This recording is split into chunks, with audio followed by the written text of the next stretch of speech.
Okay, so now we're going to do a panorama, and you can see I've got 1, 2, 3 images taken in the Mediterranean that I would like to combine into one. Now this is a very tricky panorama, and having done it before, because the way the lighting is over the water, when it's combined, this water does not look blue and this water looks blue, and it looks like a mistake. But just as a warning, it's actually just the clouds and that cloud cover changing the water so drastically. So in Bridge, I'm going to select 1, hold down the Shift, 2, and 3, and go up to Tools, Photoshop, Photomerge.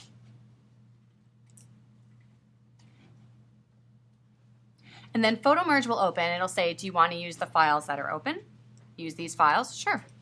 You can browse and add additional files. I just find this is the easiest way to go. And also auto, I just leave auto. You can try these other ways. Auto seems to work well for me. Make sure blend images together is checked. I'm going to hit vignette removal because I have a little bit of vignette on these images.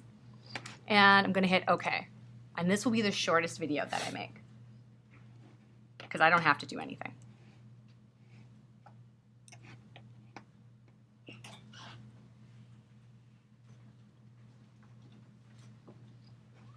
Okay, I'm not doing anything right now.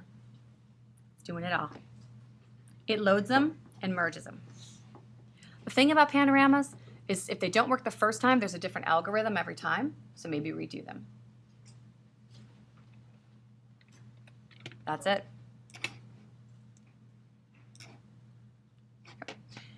So what it did is added, what are these over here?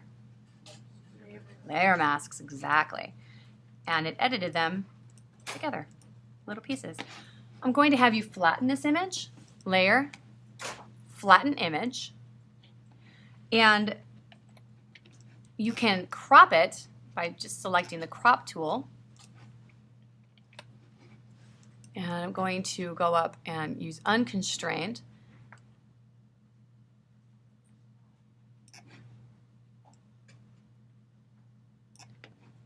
You're going to lose a lot of information though this way.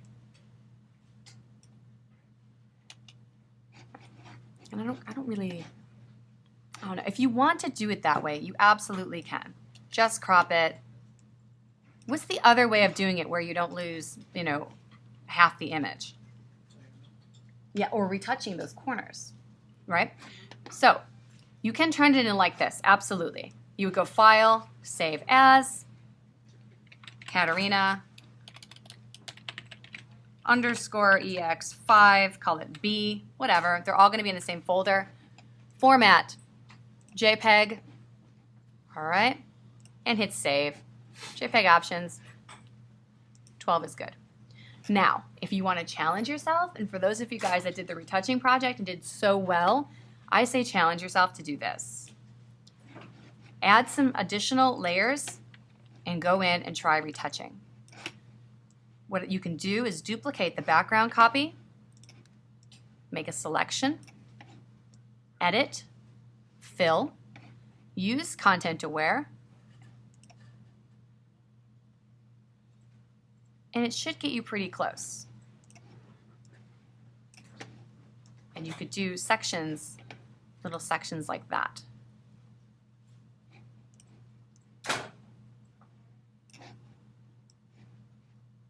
Just edit, fill. Okay. It's looking pretty good. So that you need to do on the background copy. This is going to be a little trickier. Areas like this. If you try the edit, fill, use content aware, it's going to look a little janky. Okay. So maybe we undo that. Zoom in, get on our retouching layer, grab the clone stamp,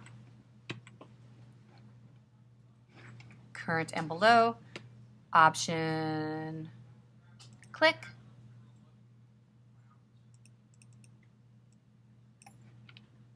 Now you would have to go back and make sure that you're not having very obvious repetition. But I think you could go in and fix this very easily.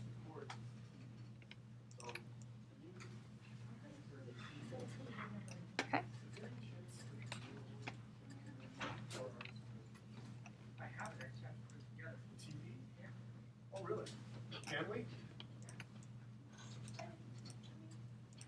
So you can retouch it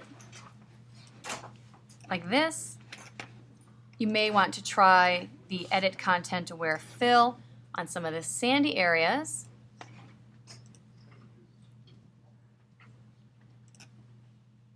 And it looks pretty good. So try that.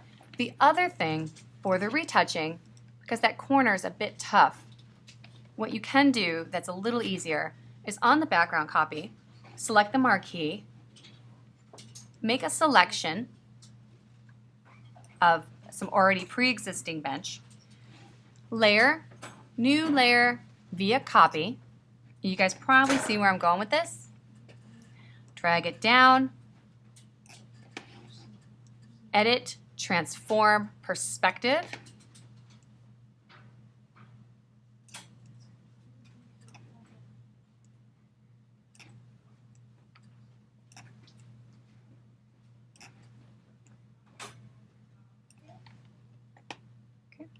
Hit return, put a layer mask on that, and use the brush to blend it in. And then you can retouch things like this. They're a lot easier than lining up those parts. You could go back to the background copy, make another marquee selection,